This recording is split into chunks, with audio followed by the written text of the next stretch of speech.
حکومت کا نیا پنشن نظام 2026 سرکاری ملازمین کے لیے بڑی خبر، مکمل تجزیہ۔ آج کی ویڈیو میں ہم پاکستان کی وفاقی حکومت کے ایک انتہائی اہم فیصلے پر بات کریں گے، جس کے تحت حکومت نے 16 پینشن فنڈز مینیجر کے ساتھ باقاعدہ معاہدوں پر دستخط کر دیے ہیں۔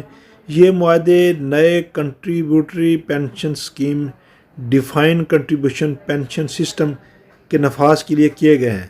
اب سوال یہ ہے کہ کیا موجودہ سرکاری ملازمین کی پینشن ختم ہو جائے گی؟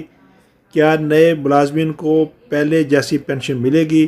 حکومت یہ نظام کیوں لا رہی ہے؟ اس سے ملازمین کو فائدہ یا نقصان ہوگا؟ آئیے آسان الفاظ میں پوری تفصیل جانتے ہیں۔ حکومت نے کیا فیصلہ کیا ہے؟ وفاقی حکومت نے 16 لائسنس یافتہ پینشن فنڈز مینیجر کے ساتھ معاہدے کیے ہیں تاکہ نئی وفاقی ملازمین کی پینشن نجی فنڈز کے ذریعے منظم کی جا سکے۔ ان فنڈز مینیجرز کی ذمہ داری ہوگی کہ وہ ملازمین کی پینشن کی رقم محفوظ انداز میں سرمایہ کاری کریں اور ریٹائرمنٹ کے وقت اس کا فائدہ ملازمین کو ملے۔ یہ نظام کس پر لاگو ہوگا؟ سب سے اہم بات یہ ہے کہ یہ نظام صرف نئے وفاقی سرکاری ملازمین پر لاگو ہوگا۔ اگر آپ پہلے سے سرکاری ملازم ہیں یا ریٹائر ہو چکے ہیں تو آپ کی موجودہ پینشن پر اس فیصلے کے اطلاق سے کوئی فرق نہیں پڑے گا۔ نئی پینشن کیسے بنے گی؟ اس اسکیم کے مطابق ملازم اپنی بنیادی تنخواہ کا 10% پینشن فنڈ میں جمع کرائے گا۔ حکومت بطور اجر 12% حصہ ڈالے گی۔ یہ رقم ہر ملازم کے ذاتی پینشن اکاؤنٹ میں جمع ہوگی۔ فنڈز مینیجر اس رقم کی سرمایہ کاری کریں گے تاکہ وقت کے ساتھ ساتھ ان میں اضافہ ہو سکے۔ ریٹائرمنٹ پر رقم کیسے ملے گی؟ ریٹائرمنٹ کے وقت جمع شدہ رقم کا 25% ایک ساتھ حاصل کیا جا سکے گا۔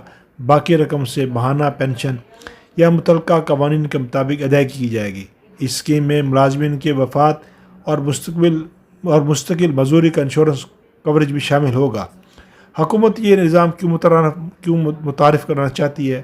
پاکستان پینشن کے اخراجات ہر سال تیزی سے بڑھ رہے ہیں۔ حکومت کا موقف ہے کہ اگر پرانا نظام اسی طرح جاری رہا تو آئندہ برسوں میں قومی خزانے پر بہت جلد مالی بوجھ بڑھے گا۔ اس لیے حکومت ایک ایسے نظام لانا چاہتی ہے جس میں حکومت اور ملازمین دونوں حصہ ڈالیں اور مستقبل کی پینشن اسی جمع شدہ فنڈ سے ادا کی جائے۔ اب اس کے فائدے کیا ہوں گے؟ ہر ملازم کا ایک الگ پینشن اکاؤنٹ ہوگا۔ سرکاری سرمایہ کاری سے فنڈ میں اضافے کا امکان ہوگا۔ پینشن کا نظام زیادہ پائیدار بنایا جا سکے گا۔ وفات اور معذوری کی صورت میں اضافی تحفظ فراہم کیا جائے گا۔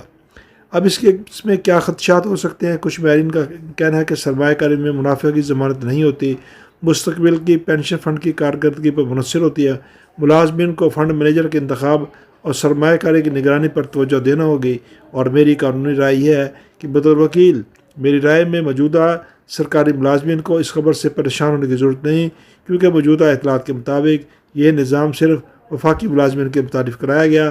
تاہم اس اسکیم کے مکمل قواعد و ضوابط، ملازمین کے حقوق اور قانونی تحفظات کو سمجھنا بہت ضروری ہوگا تاکہ مستقبل میں کسی قسم کی غلط فہمی نہ رہے۔ اگر آپ سرکاری ملازمین ہیں یا سرکاری ملازمت کی تیاری کر رہے ہیں تو اس ویڈیو کو ضرور شیئر کریں تاکہ ہر شخص کو اس نئی اسکیم کے صحیح فائدے پہنچ سکیں۔ اگر آپ چاہتے ہیں کہ اس موضوع پر